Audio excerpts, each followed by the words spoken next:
I'd like to call to order the Community Service and Public Safety Committee meeting for Monday, October 24th, 2022. Krista, are we in compliance with FOIA? Yes, sir, we are. Thank you. Would you please do the roll call? Yes, sir. Mr. Ames? Here. Mrs. Becker? Here. Mr. Lennox? Here. Mr. Harkins? Here. All present, sir. The next item on our agenda, the approval of the minutes for September 26, 2022. Is there a motion for approval? So moved. Second. Any comments, questions? All those in favor? Aye. Aye. So moved.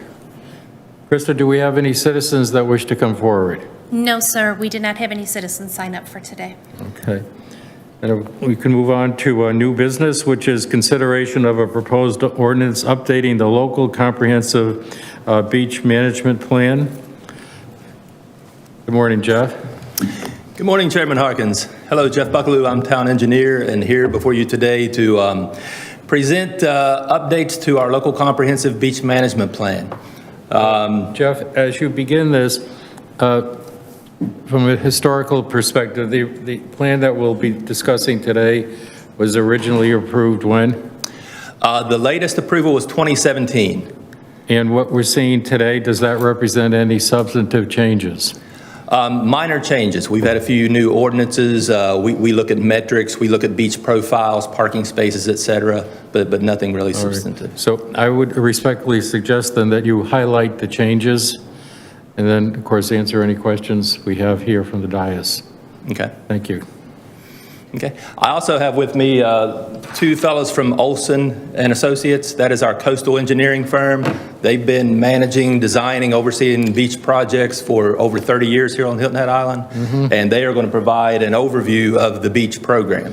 You know, what we've done in the past, what we're going to do in the future, how we manage our beaches. Right. So I think that'd be very interesting. And the emphasis there is potential exposures going forward, if you'd be so kind. Thank you. Yes, they'll cover all of that. All right, and so this plan, here's an overview of the presentation, basically, table of contents and what we have in the plan. I'll go over the purpose and background, the existing conditions, our program. I think it's been very, very successful. We have overlay districts in our LMO to prevent further development towards the beach. Public access is a big, big deal with the state, allowing the public to get to the public beach. Beachfront drainage, we're in a very good position with that. Beach management authorities, who has authority really over the state's beach, local laws and ordinances, erosion control and management, which is really the beach renourishment and some structures we have out on the beach to control erosion. And going forward, needs, goals, implementation, and there are appendices of the plan that the state requires. And at the end, we'll ask if there's any questions. And Olson will give an overview, which I think will be very well received and appreciated. Yeah. So this was an old slide, but anyway, I apologize. I should say Community Service and Public Safety Committee to endorse the updated plan. The background here, it's DHEC, OCRM really regulates the beach. They have a Beach Management Act. They regulate all the oceanfront beaches in the state. This plan, you're required to get it approved and updated every 10 years. We had it last approved by OCRM in 17, so this is a 5-year local update. You know, it's good practice, and they want the locals to keep the data current and update theirs every 5 years, but we won't go through the formal review with the state again until 2027. Beach Management Act, Beachfront Management Act, they list the folks who need to have these plans. Here's what's on the current website. I know there's some folks who have not updated theirs for a while. Don't know all the details of that as to why, but we have kept ours up and current as we should. And what's at risk if we don't?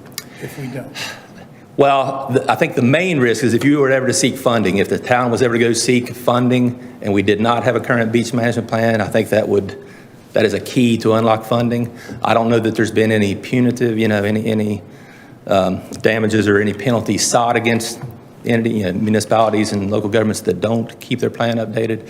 But they really encourage us to do so, and like I say, it's key to funding if we were to pursue funding. Yeah, as I just said, every 5 years, they want the local governments to make sure they review and update their plan, and then every 10 years, go back to the state, and it's a formal review process, and then the state will adopt it.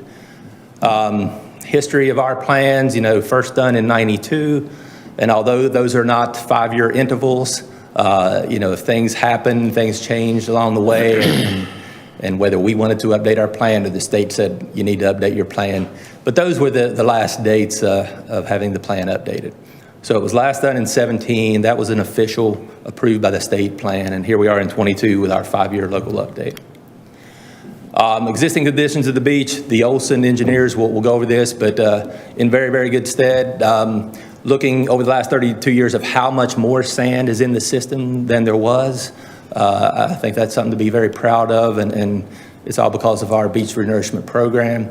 The beach is stable. We have a few structures, rock groins at the heel, at the toe, at the folly, et cetera, some breakwaters up in Port Royal Sound that are performing as intended, serving their purpose to prevent further erosion.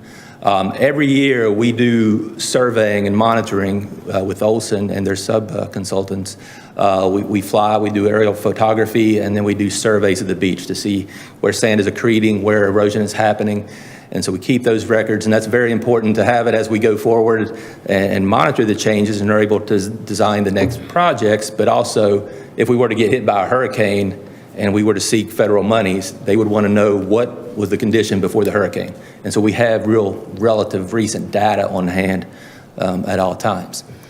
And the plan has graphical data. Like I say, these fellows here with their surveys and their monitoring have profiles, et cetera, that we'll turn into the state to show how the beach is changing over time over the last 5 years. The overlays, protection areas, these are in the LMO.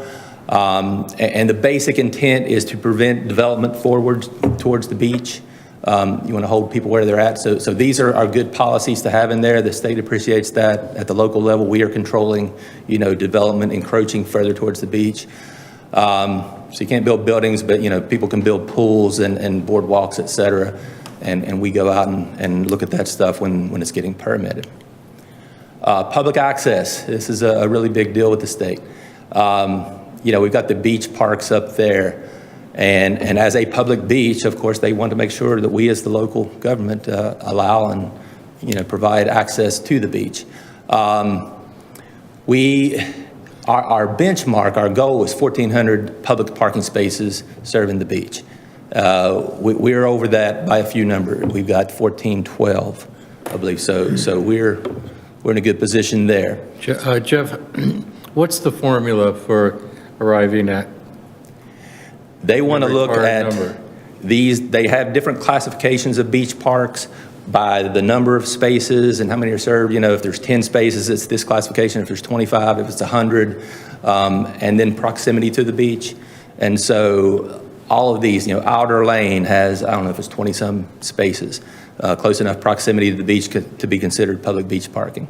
Coligny Beach has, more space. It's more of a regional park that we draw people to access the beach.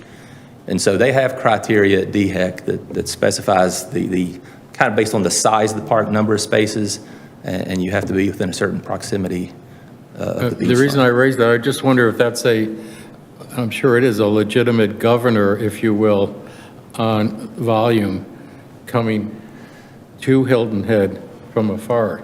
Correct. There are, several private beach outlets, of course, within the gated communities and resorts, et cetera. But you're right, for the public beach access, folks coming here from off island, et cetera, that aren't going to a resort. Yeah, this is the conduit to get them onto the beach. So, Jeff, is there a threat, maybe not the right word, is there any expectation that the state could require us to increase those numbers? In other words, could it become a state issue rather than a local issue? I don't think so. We worked with OCRM. They have a fellow named Adam Boyd. He's the coastal planner, and he worked closely with myself and had the help of Olson updating this plan. No indications that anything like that is looming. No future legislation that is going to mandate more. But could they, is my question. I guess they could. Under what authority? Okay, thank you. Under the Beachfront Management Act, but we try to keep up with them. I'm a member of the South Carolina Beach Advocates. I'm on that board, and so we keep track of legislation. We have a lobbying group that talks to senators and congressmen to see what may be, afoot, what may be happening. But yeah, if something like that were to happen, I think we would be out in front of it with the Beach Advocates folks and try to position ourselves as best we could. This public access, we have a certain number of parks, and of course, beachfront land is mostly developed. It's very expensive. What can we do to be better, to get some more spaces? We can do some capital projects, and we're in process of doing that at Islanders and Chaplin, where we can get some additional parking spaces. And just as an update to you here on council, to let you know, we're in the process of negotiating a contract with the parking management company, PCI, who did a presentation a month or so ago. So that contract should be executed shortly, and they will be working here in November and December on the parking management plan. Here's the number of spaces. I told you about these different types of parks. Is it a public access point? Is it a local public, a neighborhood public, community public? So they have tiers of different size parks that they look at. And here are the numbers of beach parking spaces that we have on our beach parks. So like I said, 14 was the number that was arrived at several years ago, and we are over that number. We went down a few spaces. We took out the 13 metered space at the end of Burt's Beach Road. We lost some spaces in the net when Low Country Celebration Park was developed. There used to be that big surface lot, the gravel lot with wheel stops that had a few hundred spaces. And so in the net since 17, we've lost about 42 spaces. But we're hoping to gain those back with our capital improvements projects at Islanders and Chaplin along Burt's Beach. So we'll gain some additional parking spaces in those projects. Jeff, I may be jumping ahead, but if we add parking places in one place and it jumps up in their category, does that require additional capital expense on our part? We need to meet that 1,400 number. And so, yeah, if we were to, for some reason, dip down below and needed to build back, then yes.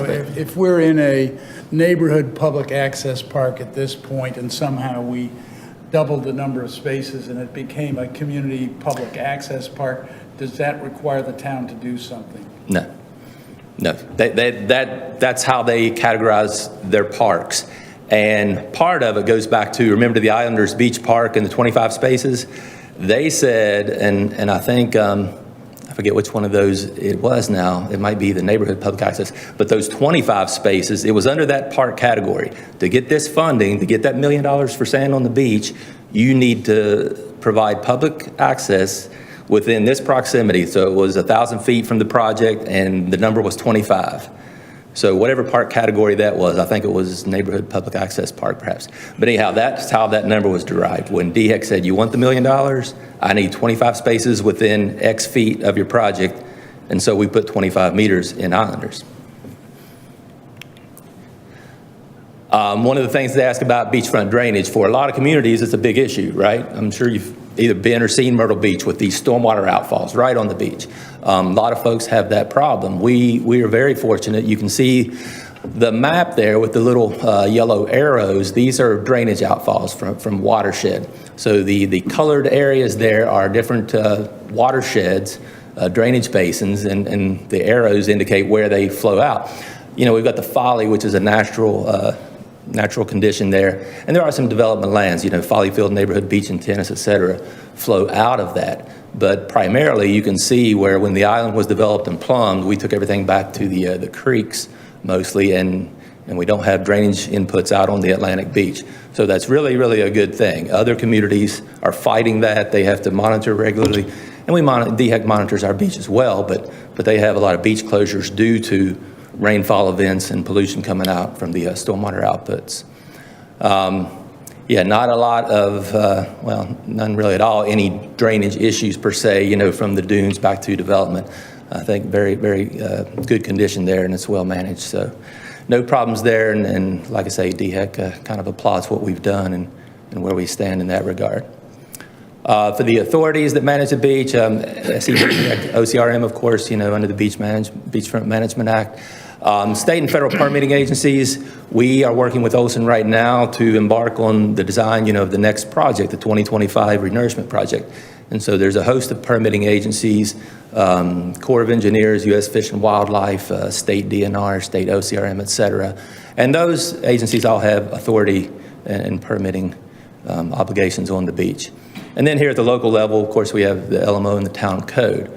I'll get to those sections in a moment here. Laws and ordinances, Section 8.1 is the beach ordinance, as we call it. You've got the general provisions, definitions, et cetera, prohibited activities, protect the dunes, et cetera, people allowed to park boats on the beach. There was a new addition since the 2017 update. That's one thing we notified OCRN, the sea turtle protection, which is really the lights out ordinance. We've added that, which is a good thing. Of course, they have an interest in protecting endangered species and wildlife on the beach. So that is a change since 17, and that is a positive in the eyes of OCRM. We revised the town's beach limits.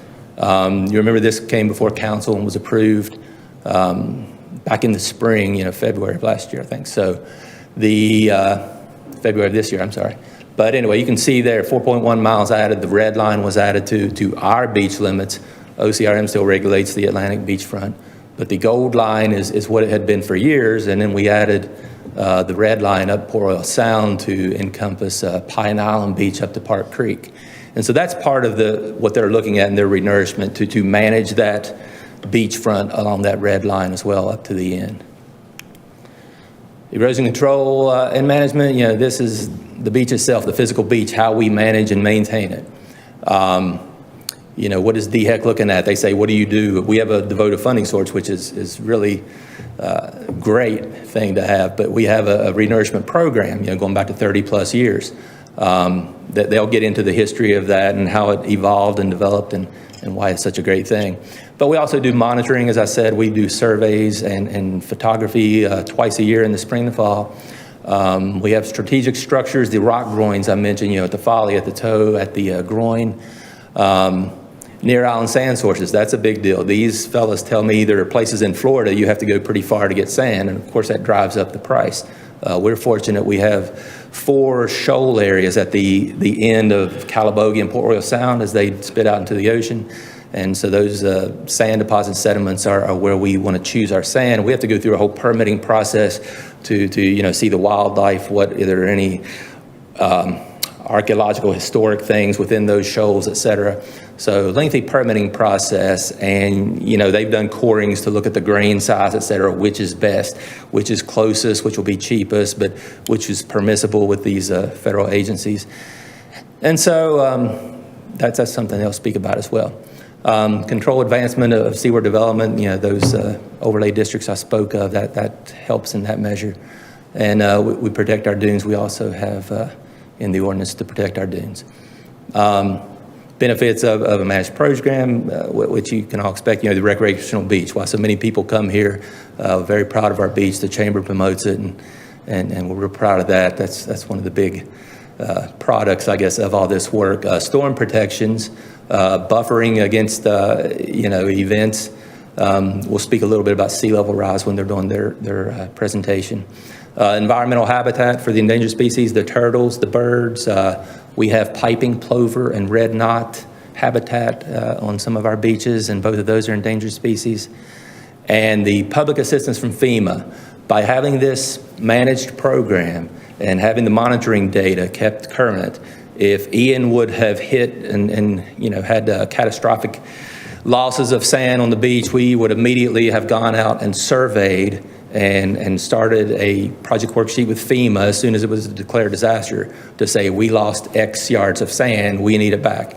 And FEMA has a program to assist, but if you don't have a managed program where you're managing the beach and you know what was there before the storm, you probably won't be successful in getting money from the feds. I've got these photos, which are really meaningful, and Olson has some in their presentation as well. But this is down in the Coligny North Forest Beach area. You see the first house there in 90 with kind of the A-shaped roof line, and that's since been torn down and a new big home built. But anyway, back in the day, in the 90s, you know, you had water lapping up against rocks at low tide, even in some segments of the beach. And so for the folks who haven't lived here too long and don't appreciate what it used to look like or what it could look like if this program wasn't sustained, it's you know, quite alarming to look at those pictures. The renourishment program, we're gearing up for a project in 25. We've already, they're working on the design. We're holding a permitting meeting with all the agencies up in Charleston next month. But this is a history of what we've done.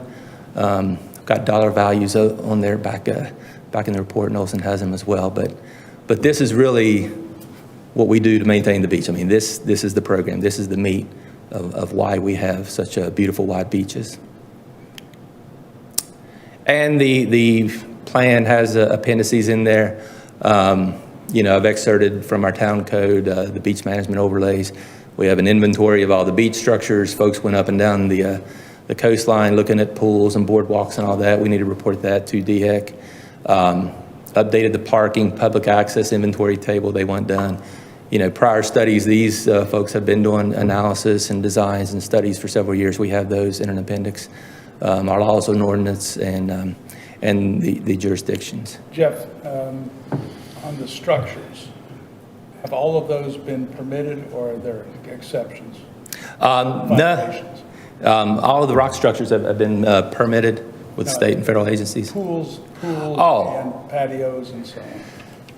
Yes, to my knowledge, if they were found to be unpermitted, then I guess a code violation would have to come back and get permits. But I don't know through this process that we know of any that were unpermitted. I will. Who would know that? Code enforcement? Yes, I could talk to those folks and see if they have caught unpermitted I'd be interested. building. Yeah, we'll make a note. I will talk with code enforcement about that. You know, going forward, what do we want to do in the future? I mentioned the capital improvements program. We have 2 projects ongoing at Chaplain Parks, Burks Beach area, and Islanders. We want to get more parking spaces in there. Land acquisition program. Anytime there's an opportunity to get land on the beach, or if we could expand our beach parks, I think that's a good thing. Hold densities along the beachfront and limit development towards the beach. Don't have any LMO updates really right now in the works or in mind, but we always need to look at that and see if there are needs to update and amend that. DHEC was very helpful working. They assigned a fellow to work with us on this update, and he was most helpful, and he's, you know, approves or in concurrence with what we've done thus far. Promote environmental education programs. You know, that's something we'll continue to do. We have the Turtle Patrol and those folks, and we'll try to do more with the birds and other wildlife on the beaches. Coordinate with the chamber to promote the beach, of course. The state doesn't have any rules in the works. Like I say, if there is legislation that we need to work on, or if there's a point where they're going to update the Beachfront Management Act, we will participate in that and help, you know, look at our interest in statewide beaches as best we can. And, you know, work with developers and POA on opportunities where we can. And, again, PR about the public access and beach points when we're going to do this parking management contract, right? As we roll that out, there will be a big public information effort to not only tell folks, you know, here's the new program, here's where you have to pay to park, how much, et cetera, but also to highlight, you know, the access points and how to get there and so forth. There will be an app that people can have on their phones. Jeff, in terms of, if you could go back, please. Yeah. In terms of B and C, from a staff standpoint, do you have any recommendations, or are you reviewing B and C to see if that should be or could be tightened up? Well, as most things are built out, we don't have any recommendations pending for LMO updates, and most of the beachfront area is built out. I think those are on there to always be aware, and if we need to update it, but we don't have anything really pending right now. I mean, I think the policies and ordinances are good. So That's how. I guess another way to ask the question, are there exposures out there based on current rules of density, based on the existing LMO, that create an exposure that you'd rather avoid? I would not say there are. It might be If anything something to comes to look at. light via redevelopments or things like that, we'll address it, but I'm not aware of any exposures we need to seal up right now, if that answers the question. Okay. Thank you. Beach parking, public access, manage the erosion through our projects, climate adaptation, sea level rise. These folks will get into that about what is the best way to tackle that, and it's through an ongoing program. There is not a singular project. We built this and we're good for the next 50 years. The key is an ongoing sustained project or program that will deal to mitigate sea level rise on the beaches. And, work with DHEC as needed, regulations, funding opportunities, et cetera. And while we were here today, this was the ask of the Community Service and Public Safety Committee to endorse the updates to the local comprehensive beach management plan. And this did pass unanimously with the Planning Commission a few months back when we presented that. Any comments, questions from our group? I have a couple, but Okay. Tammy, you have some? Tammy? Two general questions, Jeff. Appreciate the overview. It references 3,015 points. Is that a high score? Is that a low score? What's Myrtle Beach? I mean, I don't have a clue what that means. The points, where was this? The points that our community received based on the criteria that was established. If you don't have the answer. I don't have that. Let me look that up and see where we rank in relation to other communities. Okay, and then what is an example of a public trust doctrine on Hilton Head? Have we had an example where that's, I don't know what that really means in practical terms. And where was that? Was that in? Public trust document? Josh? There we go, test. All right, so if I understand your question correctly, the public trust doctrine essentially says property that's held open for the benefit of the public. An example of that would be any property that's located below the mean high water mark. It's essentially territory of the state of South Carolina that through the public trust doctrine is held open for the use and enjoyment of the public. So you'll get marsh areas, you can get hummock islands, things like that that become part of the public trust. In any way, has it been an issue on Hilton Head? It can become an issue if you deal with property lines. That sometimes comes up. When you hear about King's Grant and things like that, the way that you defeat the public trust doctrine is by going back and be able to show a continuous chain of title back to some kind of King's Grant. So it happens occasionally, but it's still pretty infrequent. Okay, so practical application is nil. Okay, thank you. Correct.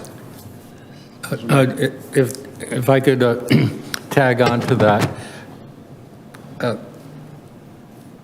recognizing the sea storm of population growth that, and we're already seeing signs of it on between 170 and 95 to the right and left of 278, we'll have, I would predict, a dramatic increase in demand for access to our beach. And since access is a right, I gather, if we take measures to create a governor or a limitation on access, just so we avoid overcrowding, we can only take so many people. Are we placing ourselves in an exposed position from a legal standpoint? There has to be a balance between having a nice day at the beach or a Coney Island experience. Sure.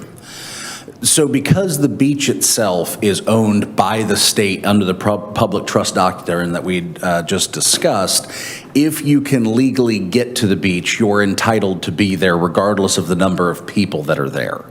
So what we control are the access areas that are owned by the town, and we've done that before through regulations at Islanders and some other places. So in terms of regulating the number of people on the beach, we can do that somewhat indirectly by controlling the access points that are under our power and authority to control.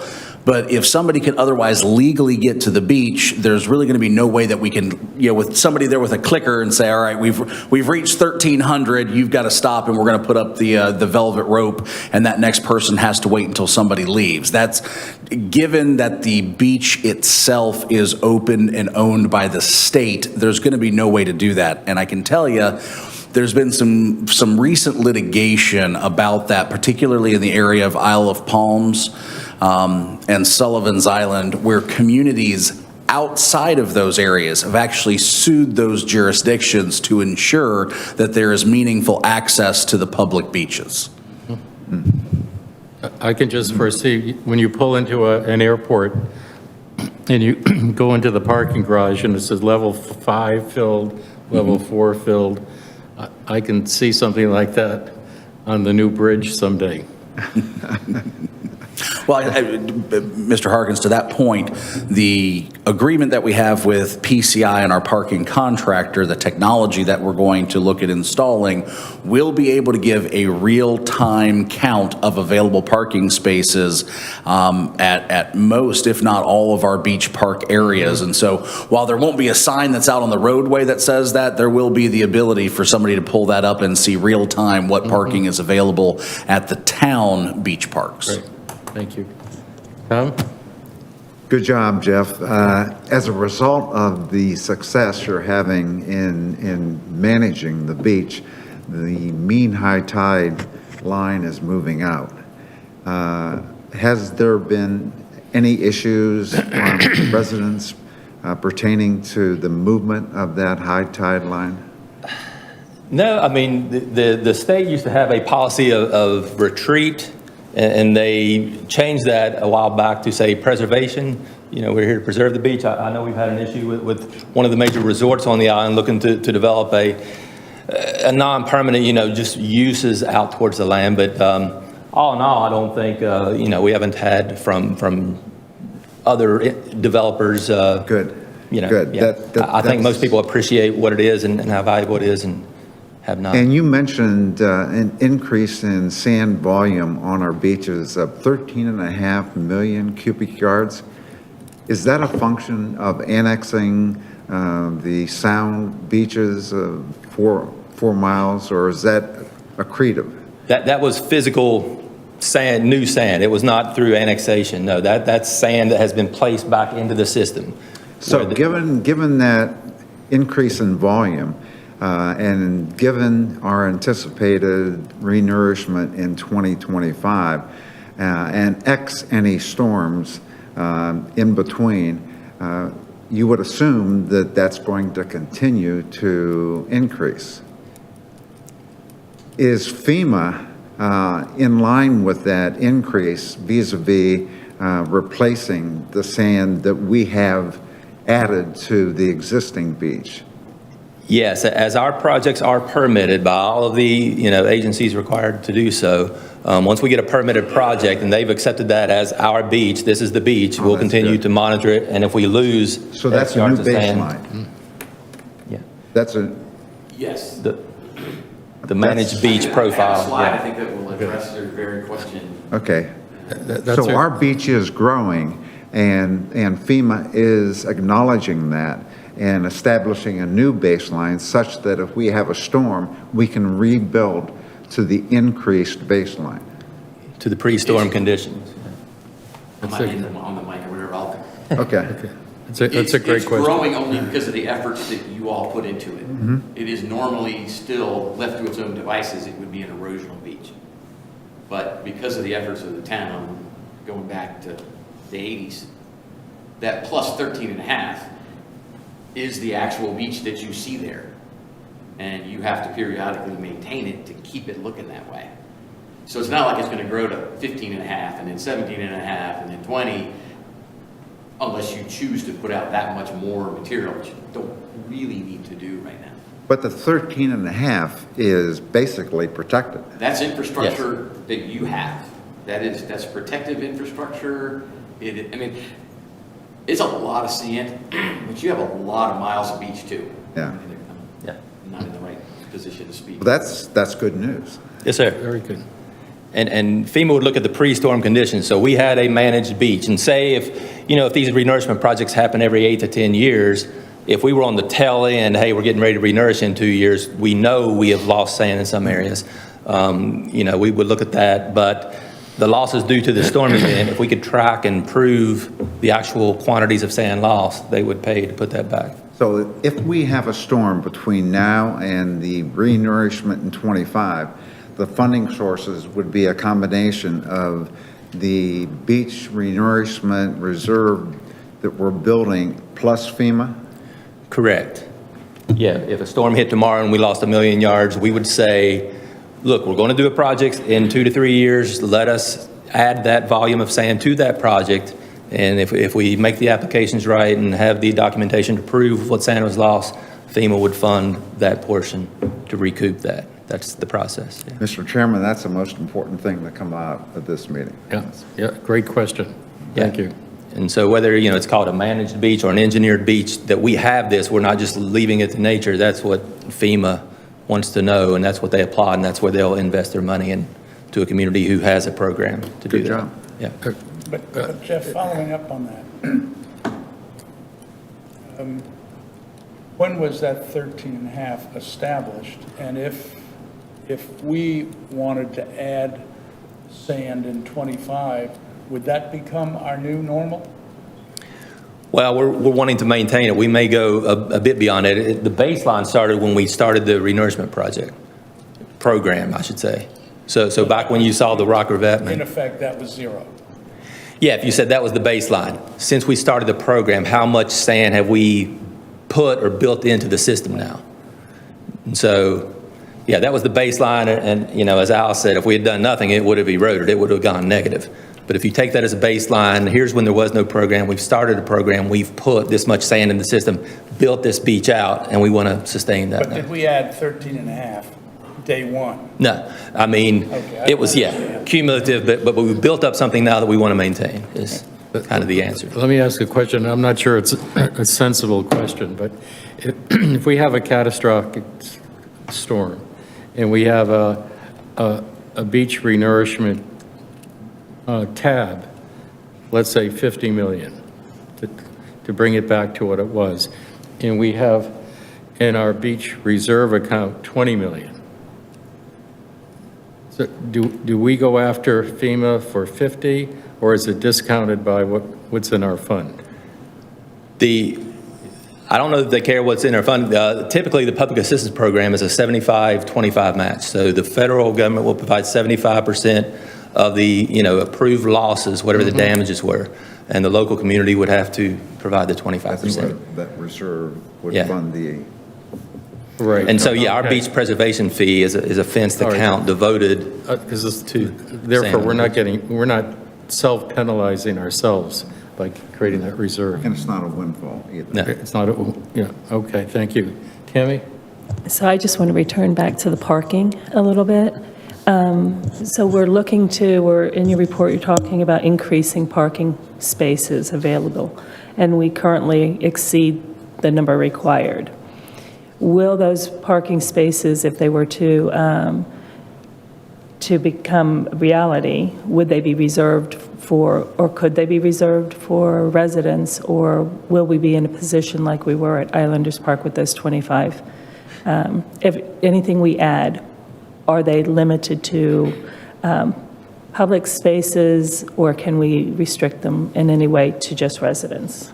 I think that's up to town council. We exceed the threshold that OCRM has for us, the 1,400. So yeah, if we were incorporating new spaces within Islanders, those could be for Island residents only. If we were to add metered spaces out on the folly field right away and still be in a close enough proximity to serve the function of beach parking, where we got our grant from DHEC, then good for us. Chaplain, however town council chooses to build new parking spaces, it would be up to you. Jeff, if I could, Let me add some additional information to that so that we've got a clear response. Within the state's definition for public parking, it has to be accessible to the public. And so the spaces that are reserved for residents do not count towards our requirement of having 1,400. Now, you're allowed to charge for the spaces, but as long as they are available on a first-come, first-served basis to any member of the public, local or otherwise, then they'll meet the state's definition of publicly accessible. And so I want to make clear that if we add spaces or if we redesignate spaces to make them reserved for residents, we certainly have the ability to do that. One, so long as we don't go below that 1,400 threshold, which is part of our contractual agreement with the state, or if we add spaces, we just know that we're not going to add to that the overall publicly accessible figure if they're otherwise restricted. So I want to make sure that that was clear. Let me create an example.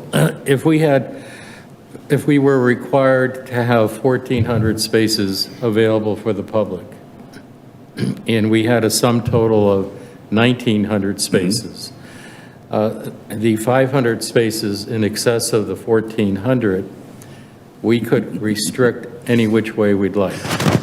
Is that correct? I would say that that would meet the letter of the agreement in that it states that there are 1,400 spaces.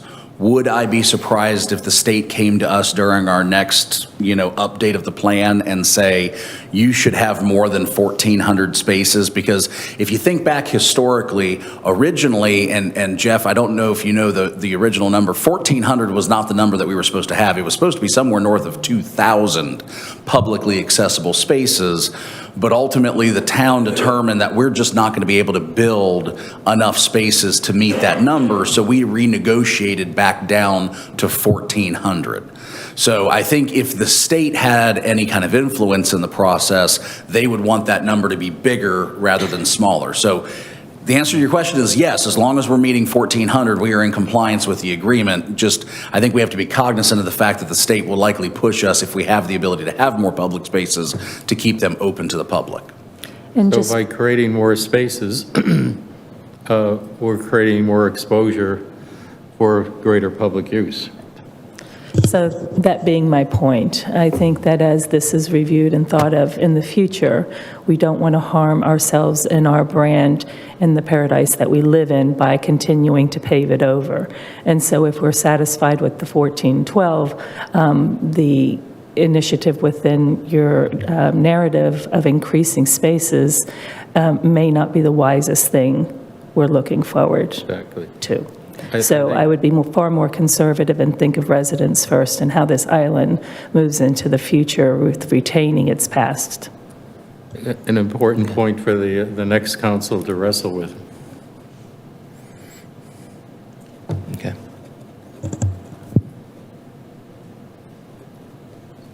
Any other comments, questions?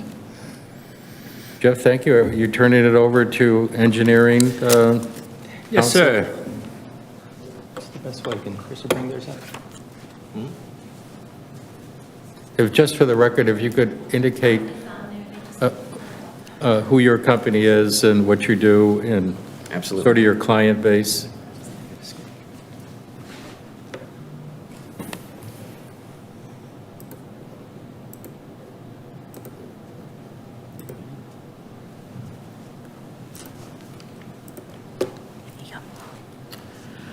All right, good morning.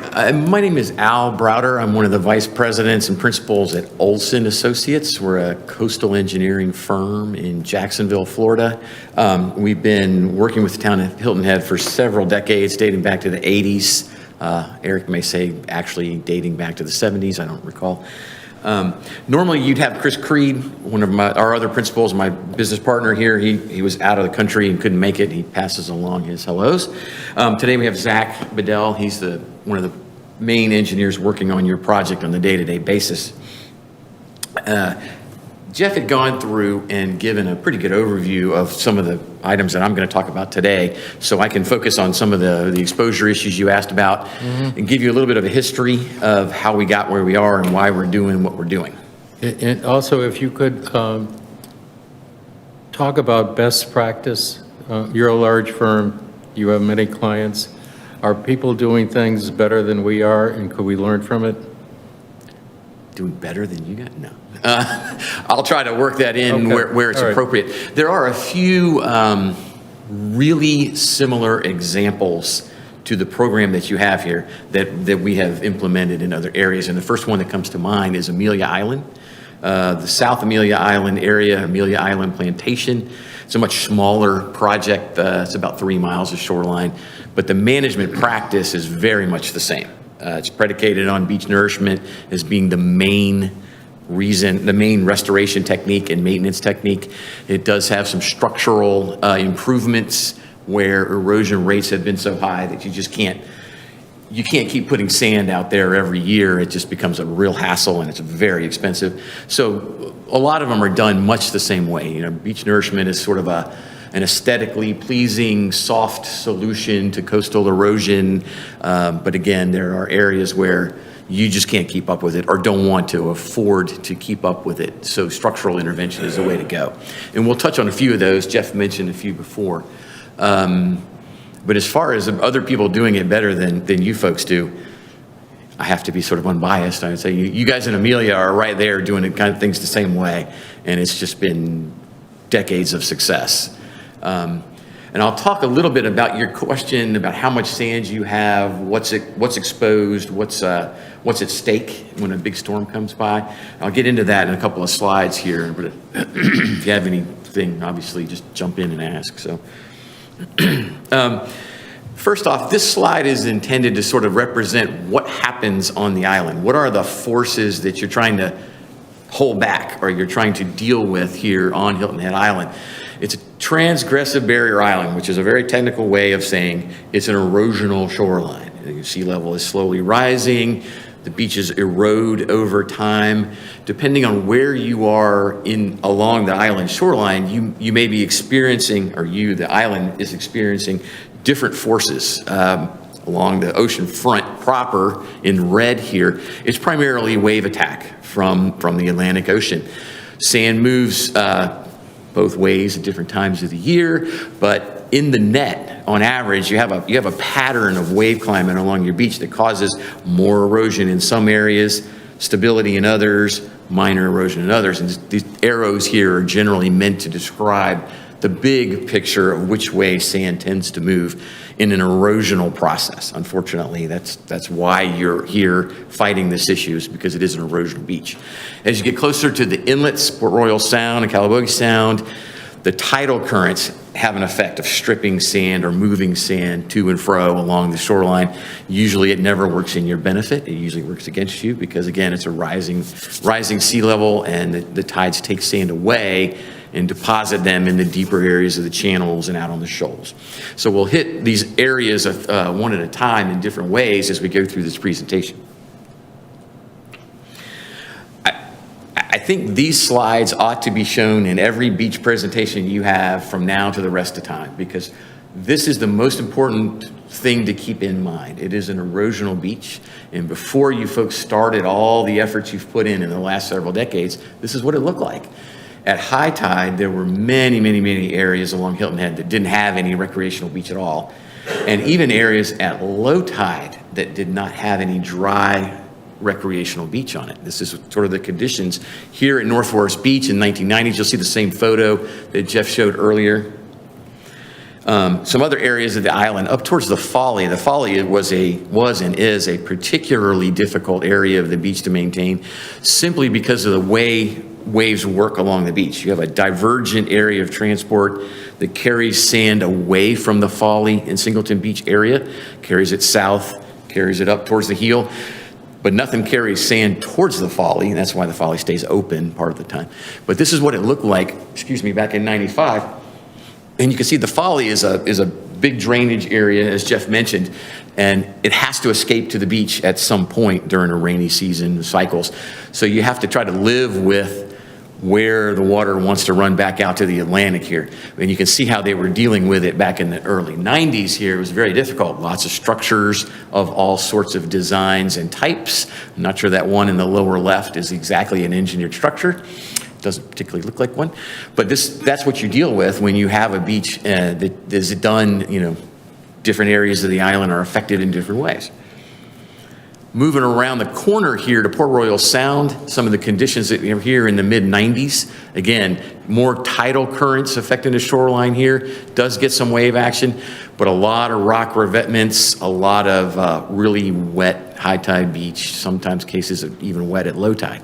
So it's a very difficult eroded condition that we had in the late 80s and early 90s. Just a little bit of the history of how we got to the planning parts of this. Obviously, the town was incorporated in '83. Shortly thereafter, dealing with the beach erosion problem became one of the main topics that had to be addressed. Protection Task Force was created shortly thereafter. The monitoring program that Jeff spoke about began right around this time, and it has proven to be sort of the backbone of your entire beach management situation. It gives you the idea of how to quantify what your problem is, like how much sand do you need to place? How often do you need to place it? If you don't have that monitoring data, you're sort of shooting blind, and at some point, FEMA or even your own council, you're going to say, what are we doing here? We don't know where we are or what we're really up against in a quantitative way.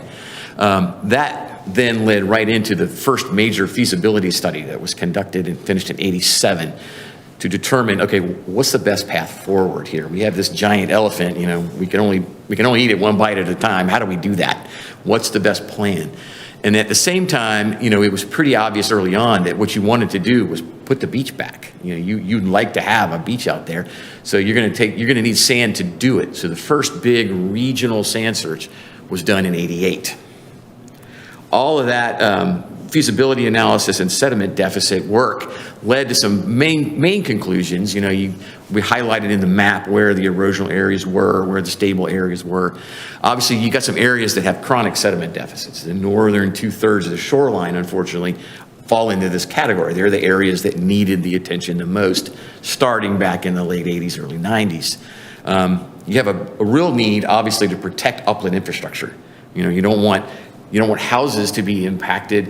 You also don't want roads, utilities, any other sorts of infrastructure. You want to provide protection to those because they're expensive. And as time goes on with no action taken, your bills for protecting those items, either you as a town as a whole or the individual, those costs are just going to go up and up and up. So this was the condition that was addressed in that report in the late 80s. And again, as I mentioned a couple times, lots of areas along the shoreline where there was little to no recreational high tide beach or dry beach, high or low in some places, and 9,000 feet of oceanfront armoring, most of which was taken on by individual property members. So kind of a mixed bag of what type of structure you have from one property to the next. Any good feasibility study went through and categorized what would happen if no action were taken, based on the prevailing rates of erosion, the level of armoring, sea level rise, those items. What could you expect in various timeframes moving forward? None of that news was good, obviously. The feasibility study also talked about what would be involved if the town facilitated individual property owners having to deal with each parcel, what would be allowed, what wouldn't be, where the development lines would fall, what the retreat policies would be, you name it. You're going to have to deal with every little parcel individually. Not a happy time. So ultimately, the feasibility study concluded that the best thing to do was for the town to take a very comprehensive, big-scale approach. Most things in coastal engineering, it does not pay to go small. The ocean is a very unforgiving climate, and so you go big or you go small and you lose it over and over and over again, and you pay dearly. So the comprehensive approach was one that was adopted. The whole thing is predicated on beach nourishment. The first restoration of the beach, we typically call beach restoration, and it is maintained in the future with beach renourishment. So that's the maintenance phase of it, and that's where you are now. You're in the maintenance phase. Al, could I stop you there? Absolutely. Is the correct word restoration, or is the word rather creation? In your case, dating, you have to go 100 years, 200 years, 300 years. You are restoring a beach that I assume was there at one time. This is kind of the standard terminology that we used. The first time you do one and you go from the revetments and the no dry beach option, you are restoring the beach. That is the beach restoration project. You have put it back. And this gets to the 13.5 million cubic yards and the restoration and all that stuff. Once you've done the first one and you're monitoring it and you're watching how it behaves, the next time you do it, 7, 8, 9, 10 years later, you're doing a renourishment. Renourishment is a weird word. You know, when you feed yourself every day, you're not renourishing yourself, but it's just a particular term to the coastal engineering world. When you do your maintenance, the bulk of your maintenance is accomplished through periodic renourishment. So that's just sort of the terminology that has developed over the years. The feasibility study identified this idea, this plan, that you would conduct a large-scale renourishment, you would maintain that project in the future through periodic renourishment, but even then, it recognized that there are areas of the shoreline that erode at far too high of a rate to simply keep up with sand by placing sand out there. You're just literally just dumping it in the ocean and it's disappearing. So in a lot of areas, not a lot of areas, limited number of areas, the strategic use of shore stabilizing structures was meant to lower the erosion rate, or in some cases, almost eliminate the erosion rate, so that you could manage the entire shoreline with periodic renourishment. Because otherwise, you'd have areas of the island that would erode back to an unacceptable condition in 2 years, 3 years. Whereas the rest of your shoreline's, you know, hitting a 7, 8, 9, 10 year period. You don't want to be running out here and doing these little jobs because mobilization fees eat you up, the cost of small projects eats you up, and you're just doing it over and over and over again. So the structures is a way to kind of get everybody on par throughout the entire project limit. Obviously, this requires a lot of sand. And one of the big items, you talk about exposures, every project anywhere that relies on beach nourishment, the sand is the primary exposure. It's the primary resource that you have to keep up with. You have to know where you're going to get your next one from. You need to try to figure out what your near island resources are. And it's all a matter of economics. I mean, if you have to go 20 miles to bring your sand in here, you're going to pay the premium to get it. If you have sand sources that are close by, your inlet shoals, anything offshore, those are going to be the cheapest ones. So looking for those economically feasible sand sources is key. And that will be an ongoing thing that we manage for the town. That's what your consultants do. Where's the sand going to come from? And then conserving it. We spoke about the total volume on the island and what is needed to maintain the beach. How often do we have to renourish it, And that gets to sand resource conservation. You don't want to make it a whole lot bigger than it is now. If you make it much bigger than it is now, you're moving your goalposts and you're increasing the amount of sand you'd have to come up with the next time. And so you just start chasing it farther and farther and farther. So issues like the line of development become very important. Like you don't want to make it any bigger because then you got the responsibility of maintaining something that's even bigger. So that's always a key thing. Sand resource conservation is very critical to any beach restoration project. Jeff mentioned there are projects in Florida where they're bringing in their entire beach projects by truck from 100 miles away. It's very, very expensive. And again, that gets to controlling the seaward advance of development. You know, you've done a great job kind of holding where that should be because you don't want to defend more and more and more. And then the last item that was talked about at 87 study was developing the sustainable funding source. Obviously, this costs money. And so the funding sources that were set up by the town originally frankly, they've served as a model for a lot of other communities that I know of around the Southeast. Everybody goes, well, go look at Hilton Head and see what they did and how much they charge and how they manage it. It's been a really good, easy reference for me. Just go see what Hilton Head did. So it's been a really good way of providing for your beach management program over the years. Benefits of the island-wide approach. Jeff touched on this, so I'll just go through this pretty quickly unless you have a question. Obviously, you do this because you want to provide protection to the upland. That's the primary reason anybody builds a beach nourishment project. You're tired of losing houses, infrastructure, pool decks, pools, roads, pavement, whatever, you name it. So the beach provides a very effective buffer from storms to damage to the upland. Sea level rise is another reason we do this, and resiliency of the whole system. Beaches are dynamic, shifting, moving things. They are able to adapt to sea level rise. They are able to, sea oats grow and they trap sand, so they're able to keep up with a certain level of sea level rise over time. The next big reason is recreation and the tourism industry. A little bit of a back and forth there, of course, but that's also one of the primary reasons people build beach nourishment projects, is to protect the recreational amenity value of their soft, sandy beaches. If you don't have a beach at high tide, not too many tourists want to go to a place like that. Obviously, it has a lot of environmental benefits. You've created sea turtle nesting habitat where you had very little back in the 80s, and we're losing habitat. That's always good for the environment. It's also good for the town's PR program and everybody involved. The last thing here, FEMA. The project itself is a piece of the town's infrastructure. So just like any other piece of infrastructure, if it's damaged in a declared event, it's eligible for some cost-sharing assistance to repair that damage.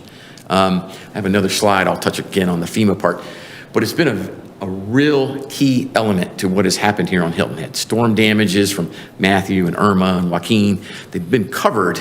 You've gotten a lot of financial assistance restoring that damage. They don't restore things that weren't built and engineered to begin with, but they do repair storm damages to engineered infrastructure. Jeff touched on the project activity here. 1990 was the original beach restoration that put the beach back. It was a very large project. And then there have been 3 renourishments since then, and we're gearing up for the 4th one. In the interim, there have been several smaller projects that have arisen as the beach has evolved in particular ways along the shoreline. Small emergency beach fill, but not a recurring thing, is always a good thing to look at. Can you fix it and get back to the normal schedule? And structures that have been built along Port Royal Sound, structures that have been built at the heel, which was a particularly erosional area. All of these things have sort of been done to cut down on the loss of sand so we can manage sand resources and get everything on a regular routine basis as best as possible, which allows you to financially plan for it. Otherwise, you're just pulling your hair out and spending money every year, and you're like, ugh. Some of the areas that we typically pay a good bit of attention to in terms of management, again, the items in purple or magenta are structures that have been built to lower erosion rates in particular areas. Areas in yellow are your engineered beach and dunes. The word engineered beach is a FEMA term. We use it when we're talking about FEMA. That's the term you use, engineered beach. Probably not the best from like the ad PR standpoint when the town's trying to sell it, but it's an engineered beach, and don't let anybody tell you any different. Jeff mentioned the new piece that's being added up here at the plantation up towards Pine Island. It's going to be part of your management plan. Once something is constructed up there, it will if it's constructed by the town, you're the public applicant. That will also be in the club, so to speak, for FEMA protection in the event of storm damage up there. You're getting pretty far away from the waves up at that point, so you may not be as at risk for that piece of shoreline up there as you might be out on the ocean front, but you're still exposed to a lot of tidal current action in Port Royal Sound. Beach monitoring. This is just some additional detail of the beach monitoring program that started in the mid-'80s. It's probably the best one out there. It's been going since the mid-'80s. It is a wonderful source of data. I don't know of anyone who could argue that the information, when you tell people what the erosion rates are or what the history of this place is, it's locked down. The answer has been the question has been answered, excuse me. But the ongoing monitoring is what allows us to highlight to FEMA how you are managing the beach, what the current status of things is pre-storm, go back out there and survey it again after the storm. You have your answers to what the damages are right out of the gate. It supports a lot of the post-disaster public assistance funding requests, and it's been very successful. Okay, this is the slide I wanted to mention about kind of where we are and whatnot. This is a beach profile up along North Forest Beach. It's kind of right in the middle, sort of the typical of what happens. Again, it's kind of an exaggerated stretch scale. Rock revetment, like we saw in the pictures earlier, and what the condition of the beach was in this particular profile in 1986. So you can see at mean high water, the mean high water line meets the rocks. No place to walk dry along the beach at high tide in this area. Little bit of low tide beach here, But generally, you're right up against the rocks, not a lot of recreational beach at all. There's a label to tell you so. In 2016, for example, before we did the last renourishment project, the beach was about 150, 200 feet wider at high tide before we built the last project. So this area here between the black and the blue, come back to me here, got some dune growth here, vegetated, looks very picturesque. You saw the pictures. But the bulk of the sand, the 13.5 million cubic yards that you're talking about, is in this area here between the black and the blue. So in other words, it took 13.5 million cubic yards. I mean, you have a very long beach project here to put the nice beach back, to restore the beach. So that's 2016 pre-project. 2016 post-project, we push it out another 100, 150 feet in front of that. So you have sort of this baseline beach of your 13.5 million or whatever the exact number is every year. You always want to have it out there. That's your design beach. That's what provides protection to the upland in case the big one comes and you're at the end of a renourishment cycle like we were in 2016. Then in 2016, we renourished the beach. We know that it erodes every year. It's a sacrificial process. That's part of the deal that you accept in your beach management program. Because otherwise, your options are to like armor the whole beach or build structures everywhere, which is not a very aesthetic thing. It's enormously expensive up front. So the life cycle costs then become very expensive as well. And you still probably want to nourish the beach on top of it. So the idea that you have a design beach in the back, so to speak, that always stays in good health and good condition, and then you periodically renourish it as sort of an advance payment on the erosion, that's the game plan. That's what we do. That's what we've been doing here for the last 3 or 4 cycles. We're getting ready to do it again. So you can see here, as a whole thing, by April of 2022, we've moved from the red, slowly retreating back to the solid black line, but you still have all the storm protection in the back here, so that April 22, we're in really good condition to withstand the impacts from a storm event. You're not going to lose all 13.5 million in one storm. That's just not, if that happened, we wouldn't even be talking about anything. It's a storm that just statistically has never happened and won't happen. So we have the ability to predict how much sand you need to provide the adequate protection to the upland. That's sort of the area between the blue and the rocks there. And then we know from our historical records how much sand needs to be placed out there to get us to the next renourishment interval. And that 8 to 10 year period, I'm kind of getting ahead of my slides here a little bit. So this is about, right now, it's about 400 feet on average. When you go out and you look at all the beach profiles in the monitoring program and you say, here's the upland line of development, here's the mean high water line, you have about 400 feet. You need to maintain a little over 200 feet almost all the time so that if you had bad luck and got hit by that storm event at the wrong time, you still wouldn't see much of any damage in the upland. All the upland infrastructure would be protected. Here's an example that sort of puts into context what this means. This is the same North Forest Beach, same area where you saw some of the pictures before, the rock revetment. This is in 2007 even. And no rock revetment to be seen here at all. It's there. It's been buried in the dunes in the upland. And you get a feel for when they run the beach nourishment projects. I don't know if you've witnessed some of the beach nourishment going on in prior cycles, but they're pumping sand down the beach. This is really not working for me. This pipe coming down the beach here makes a mess when they're doing it, but they keep it in their little work area and then they clean it all up and they advance down the beach. So you can see here just how far the beach gets advanced.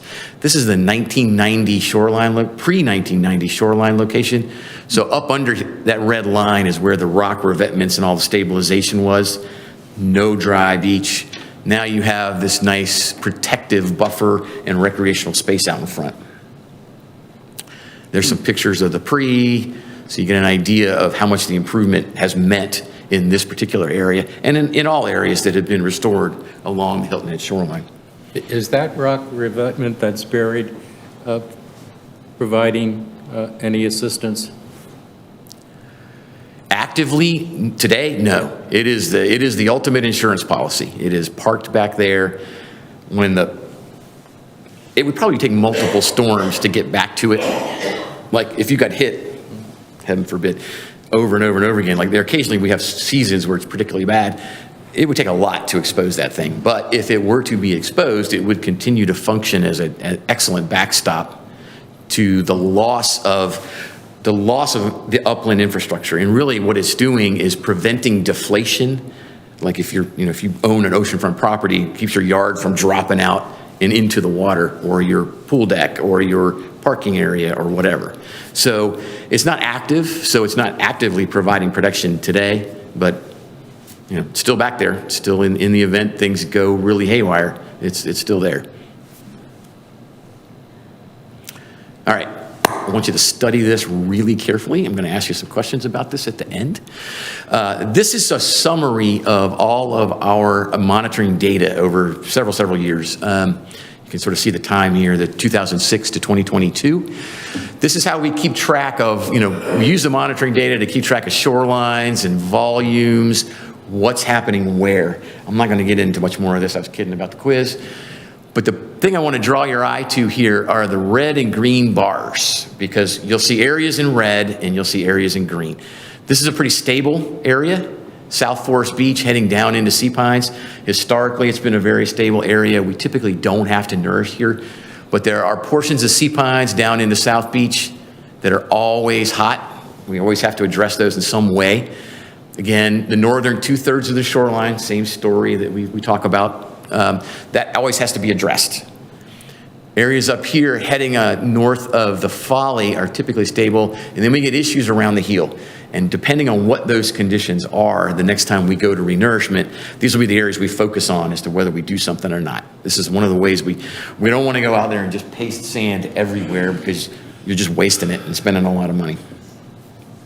Again, some of the structures that have been built along the way here, I'll go through this pretty quickly. One of the examples up by Fish Hall Creek in Fish Hall Park. Very sensitive bird habitat area up there, but also an area that's popular for beach use. So there was a need to kind of split the difference here, not build an enormous beach and maintain it in the traditional way, stabilize it so we wouldn't have to re-nourish it very often. So we came up with a series of 6 low-crested breakwaters that would hold the shoreline in a particular position.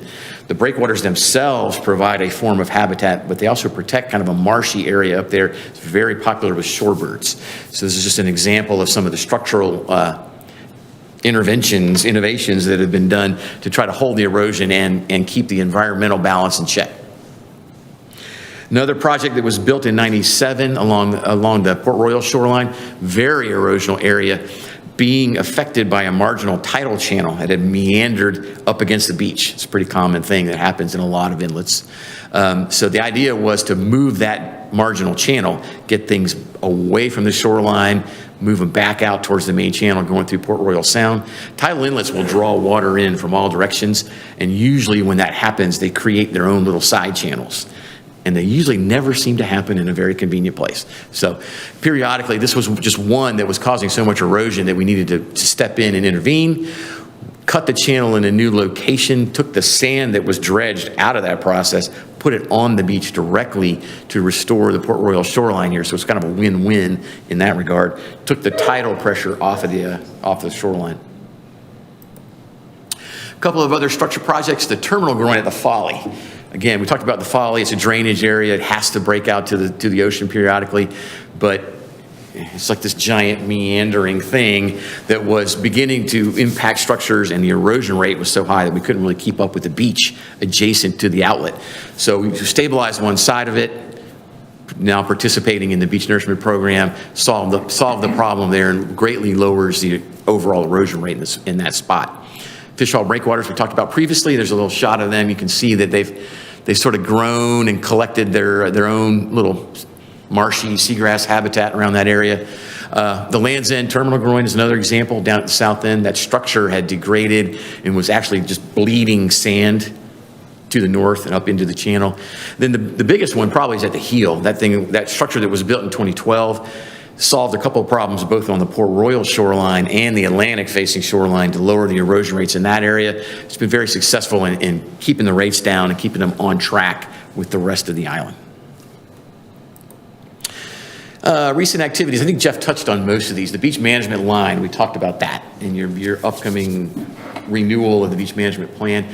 Setting the line and not allowing development to continue to encroach out seaward is the way to go. You're saving yourself from increasing costs as you go along.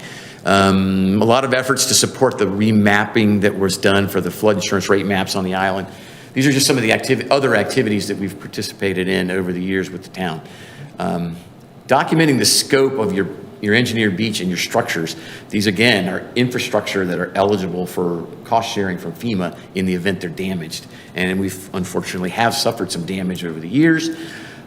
Joaquin, Matthew, Irma, Dorian, town has recouped quite a bit of money over the years. Again, Jeff mentioned the storm damages are typically restored at 75%, so you're paying 25 cents on the dollar to repair the storm damage portion of it.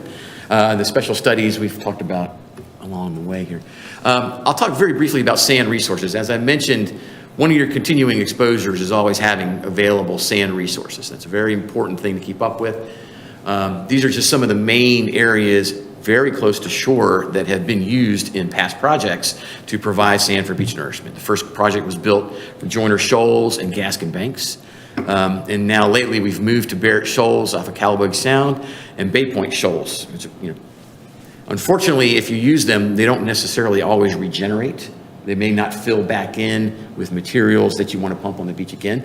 But Barrett Shoals, Joyner and Bay Point in particular, they refill with material because it's a very active, energetic area around the inlets. So selectively mining sand from the inlets is typically a way to maintain sand quality and get the quantity of material you need to maintain your program. When we go out to bid for renourishment, who determines the availability of the sand? Do you, as our agent, go out and say, you do a review, and you say there are so many cubic yards here, here, and here, or do we rely on the vendor to come in? No, which would be dangerous. Definitely not. We do. Good. We do. And this slide speaks to that. This is an example of some of the analytical products that get produced when we do what we call a sand search. It's sort of a generic term for going out and doing a geotechnical survey to figure out where we have good beach compatible sand. Because a lot of areas of the seabed offshore of any place is usually very poor, stuff you would not want to pump on the beach. Mud, silt, clay, really shelly stuff. So you have to be very particular about where you go, where you look. You're looking for high spots, you're looking for energetic areas that have flushed away the mud and the silt. And I don't want to explain every one of these things, but this is kind of what Jeff was talking about. We direct the sand search. We working with Jeff and the folks at the town, we work on hiring subcontractors who have the necessary equipment to go out, take core borings. This is an Alpine rig. It takes a 20-foot long punch into the seabed. And every one of these dots, this is Zach's job, every one of these dots is one of these cores. So you have 20 feet of the strata in the seabed. And we can tell where there's clay and junk and whatever we don't want. And we can see where we have good, nice, clean material that we do want. And so you get maps like these where, I'm having trouble with this. We've gone out and punched all these holes here and we've evaluated how much good sand is there on the top layer of sand, what we need for the project. We try to match those two volumes up. We don't want to go out and let the dredger just go willy-nilly, dredge wherever they want to. That's not going to work good for anyone. We give them very specific directions about how deep they can cut, because usually what happens if they cut too deep, they get into undesirable material. We call all of that, and we take the report, we turn it into the state, the Corps, and we say, this is our geotech, this is what we want to dredge, state lands issues, this is all, lands owned by the state of South Carolina. So they get reviewed, but we do all of the work to dictate what happens. What's the shelf life of your work? Usually very long. When you get around an inlet, you're going to want to watch. Like this is a good example. The upper left image here. This is Port Royal Sound. I'm sorry, my vision's getting me. Areas around inlets will be the ones that are most dynamic. The shoals will shift, the shoals will change. We don't want to specifically rely on something on a vibracore that was taken in this area 30 years ago or 50 years ago.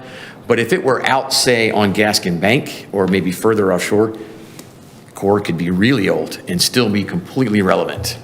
So it's just depends on where you're at. The way you would address that is you just go out and survey it. You just do a conventional hydrographic survey and say, oh, the shoals haven't changed. We took this cores in 2006. We're good. You know, you don't want to find out. You don't want to find out the answer to that question when the dredge is going and it's pumping stuff on the beach, and then it's like that's not a good time to find out that things have changed. Never good. Al, is your company the project manager for our renourishment? Yes, they're our sole prime contractor. They have sub-consultants who do this type of work, but they are the main. Yeah, clearly these guys, like the guys who take the cores, they're a sub. The people who do the surveys, they have the right equipment. We subcontract down to them to take these data. This image in the lower left, by the way, is a sub-bottom image. They put it's like ground penetrating radar, but you use it in the water. So it'll tell you what the layers look like underneath. It'll give you a really good picture of where you're going to have a problem. It's particularly useful when you have clay layers, which are all over the place. You can see where you're going to have a problem, and you'll see some borrow areas are designed with little boxes in the middle of them where they can't cut as deep as they would elsewhere. That's because there's something nasty under there that they don't want to get into. Same process, we'll go through and do magnetometer surveys, make sure there's nothing metal, like a shipwreck or a boat motor or something in the area to avoid that. Some of it could be culturally significant. That gets handled through a specific subcontractor with us to make sure we don't have any avoidance areas we need to steer clear of, and there are cultural resource areas everywhere. So that's a pretty common thing to have to deal with. But that's sort of the way the sausage is made to get to a beach nourishment project and make sure that what ends up on the beach is what you want. Because 2 years later, when the project's done, the only thing people are going to see is what you actually pumped on the beach. And if it doesn't look good, then something's gone wrong. So, You know, I'm just thinking that this presentation, which is excellent, a Reader's Digest version, if you ask the rhetorical question, where could we use this in a fun, productive way? I would think of I were a high schooler, this could be fun. If I were running the real estate group here, this would be. we try, and I've talked, Chris and I have talked about this quite a bit, is the sort of the public outreach portions of these projects is getting better and better and better as we go along. I mean, the more you can explain these things to people in a simple way, the less headaches you have when construction comes, because your phone will start ringing. What are they doing in front of my house? Blah, blah, you know. The more education you can put out there and the simpler you can do it, you know, you put it on websites, you send out mailers, you have town halls, email blasts, those sorts of things are always really, really, really, really helpful. And people, you know, if they've seen it 5 years before the project started, they know what a beach nourishment project is. So they know what to expect. And they know, you know, that while it's going on, you're going to hear a bunch of backup beepers, and you're going to see an area of the beach that's closed off that you can't access. But it's all part of making the beach look good for 10 years, you know, before you have to do it again. So yeah, anything for public outreach is always a well-intentioned and well-useful thing, very useful thing. I'll just kind of scoot through the rest of these here. Obviously, our goal, and I've talked about this a lot, is we want to get the project on an 8 to 10 year life, because mobilizing a dredge is a very expensive process. Bringing all the equipment out here is very disruptive, but it's a short period of time. So if you can kind of schedule it and time it right, and you're only doing it every 8 to 10 years, it's small pain to maintain the beach in such a healthy condition, and to minimize your risk and exposure to upland infrastructure damage. One of the things we do in every project, and it becomes more and more important every time we do it, is limiting sand placement to only those areas that really need it. You know, you have great sand resources, but you're certainly not in a position to just, you know, go paint the beach with 200 cubic yards per foot everywhere you want to. You're not going to do that. You're going to try to be very strategic about it, where you put this. This is an example of the map for the elements in 2016, where we did and did not place sand on the beach in various areas. And you can see that it's pretty targeted. South Beach, Central Island, a couple of areas around the heel to touch up around that structure, and then a few small areas up in Port Royal Sound. You can see the borrow areas in blue. Where did we take sand from? The little subdivisions represent, I assume, differences in cut depth, where we found some bad material in certain areas and made sure the guy stayed up above those so we're not pumping mud and clay balls on the beach. Not a good phone call to receive when that happens that day. Nope. This is just a example of what the process looks like on the borrow area and down at Calabogie Sound on Bear Shoals. You can see the cutterhead dredge here. This is Great Lakes Dredge and Dock working in the borrow area. You can see their floating hose coming out the back that allows them to move around within the borrow area. It's like a giant vacuum cleaner with teeth.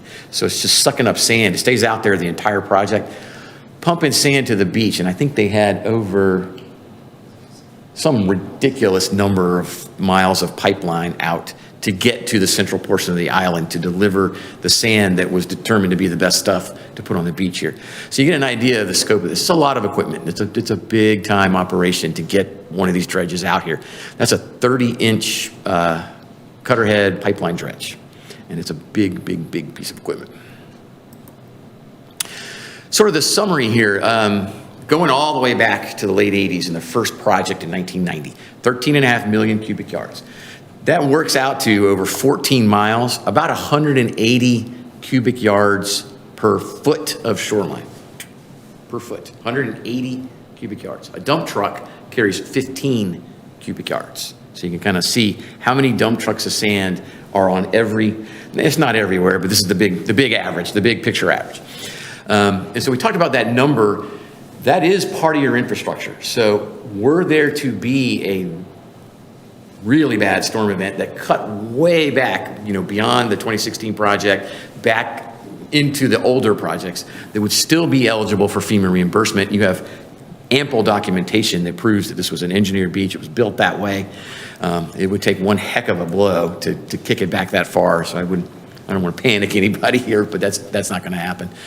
But that's what it took to put the beach back in a big enough size to have what you have now, to have a nice green field that's now vegetated, to have a nice recreational beach that's dry over the course of the entire tidal cycle, and to provide an adequate level of storm protection to the upland, even when the big one comes at the end of the renourishment cycle. It takes 13.5 million cubic yards. I might be off by a million here or there somewhere. At its minimum, we're trying to maintain a beach that's at least 200 feet wide everywhere, so that we have that minimum level of storm protection, compared to 1990 where you had the rock revetments and such. It's been $80 million since 1990. That's a lot of money. But when you consider what it's protecting, over $8 billion, ballpark $8 billion in short punt development values, if you do that once every 10 years, you're in pretty good stead. That's a pretty good trade-off. Again, here's the quiz. No, just kidding. When we go to do the next one in 2025, this is what we're beginning to plan now. We're going to get into the permitting. Again, we're going to address only the areas that particularly need addressing. That'll, at this point, will be areas along South Beach, the Central Island, and the Heel. Those are the areas where you can expect to see construction activity, and that's where we'll put the volume. Right now, we're looking at a target somewhere between 1.6 and 2 million cubic yards of sand to place in these areas. That will, of course, be monitored up until the last minute when we begin to put documents out for bid to secure a contractor. And, if there's some storm activity in between, we have all the information we need to make those adjustments. But right now, that's what we're on track for. How many companies are out there today that are capable of bidding on this? Not enough. There's probably, this is, kind of sets itself up to be a cutterhead pipeline dredge. There may be four to five that could bid on this project. So it's a very unique market. Not many people have the equipment that is ocean going that can go out here and do this. So it's, they know this project, they know every other project, they know what their competition is doing. It's a very limited group that does Do it. they know that we're going to be wanting them to dredge in 2025 at this point? That's definitely a Chris Creed question. We have mentioned to the primary contractors, Yeah. Great Lakes, the big firms that do this, we've let them know the cycle. Yeah. And you know, it's a market-driven business, right? So if South Florida was hit with a bunch of storms right before we were going to do our project, and they had mobilized there, of course, we're not going to get good bids, we're going to get high prices. We et cetera. try typically, Maybe we should defer. I don't know, maybe a year out, give them a really good overview, like we'll present it at a conference or something, or we'll send them the abstract of a report or something that says, hey, keep in mind, 2025, there's going to be a really nice project here. We also, I mean, frankly, I'll be honest, we go out of our way to make the projects as simple as we can, attractive as we can, so that all of them want to bid on it. You know, we don't try to burden the project with a bunch of bureaucratic stuff if we can help it. You know, we don't ask them to do weird things unless it's absolutely necessary because it's expense. It's just additional equipment, time, and expense. So we try to make the projects as attractive as possible, and we give them plenty of lead time to do things. Now, for an example, Hurricane Sandy in 2012 basically hit the entire East Coast of the U.S. That just trashed the dredging market. I mean, it messed things up, schedules, prices, costs. I mean, things like that, like really significant broad area storm impacts may be a bad influence on the market, for sure. You mentioned lead time, and you also mentioned earlier sort of public education. We ran into a problem the last time we dredged with hotels. They seemed surprised that we were going to do it. Yeah. And I wonder, Jeff, what kind of lead time we need to be persistent in making sure they understand.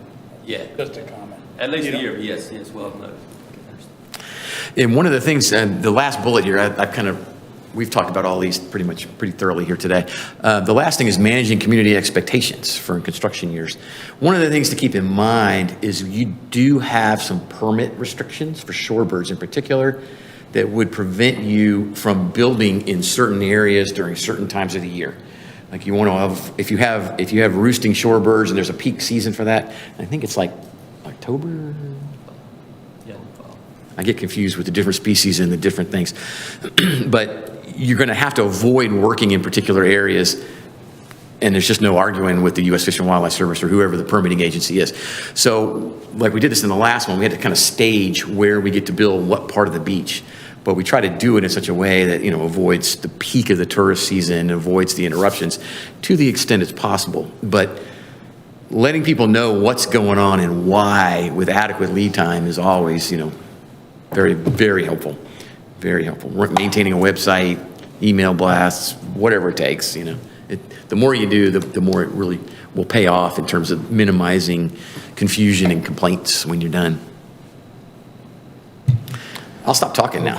How about that? Well, I want to say that I feel as though I've just been given a full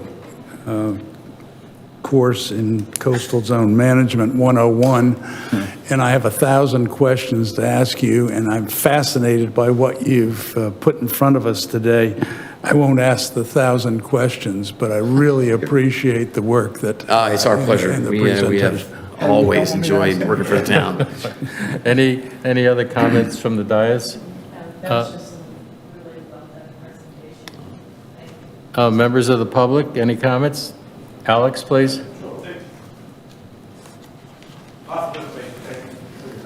Alex is a member of our town council. Yeah, the photos started to bring back some memories and provoke a little thought in my mind, so I just wanted to offer these while I had them. And Councilman Lennox, of course, pushed a little bit further with the question of restoration or creation. And I can remember when we were farming in Chaplin, on the Broad Creek side, we tend to plow up seashells there. So I'm not quite sure where the shoreline was, right? But as far as the new beach is concerned, we've had much success with what we've done, particularly in the Folly area. I know that's a very challenging area, but at the same time, the wildlife in that area remains, okay? I've seen the Folly kind of change to a degree, but the fishing and crabbing and everything is still good there. So I am concerned about the new beach as we get into Mitchellville and further up as far as Hilton Plantation is concerned. yes, it is recreational for beachgoers, but it's also recreational for folks that are looking to clam and that sort of thing, okay? So the more sand we put there, the less likely we'll have clam and those type of shellfish in that area. So just be mindful of that. And the other is, and this is not necessarily on the topic of beach management, but this is resiliency is where I'm going here, right? I think this beach management program speaks to resiliency. And when you start to think about the fact that we are channeling all of our stormwater and drainage towards the center of the island, okay, to Broad Creek, not to the beach, it just starts to question the amount of investment in my mind, okay? It's $80 million to protect the $8 billion industry, so to speak. But that is tourist-driven to a degree, okay? We can argue that we've got beachfront property that needs to be protected, but at the end of the day, that has a lot to do with our marketing and who we are as an island.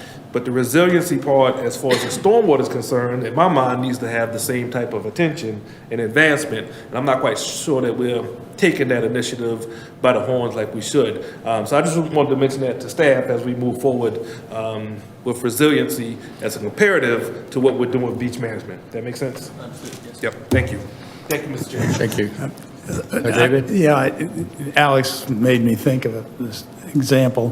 When I was developing Long Cove, we were digging lagoons, and we hit a strata of old oyster shells and clams and so on that were about Big that ones, big. yeah. And they were probably 10 to 15 feet below what our water line is today.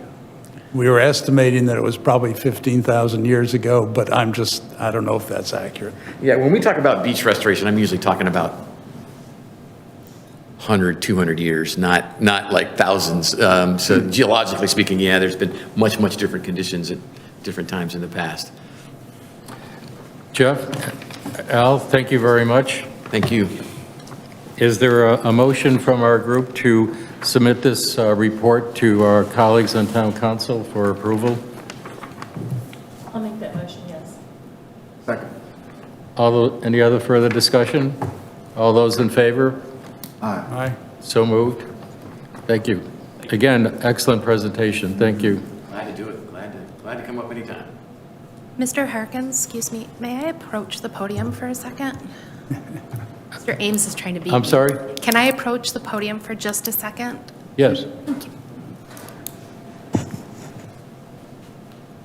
Krista, we're used to having you tell us what needs to be done. Tell us what we should do. I thought I should ask.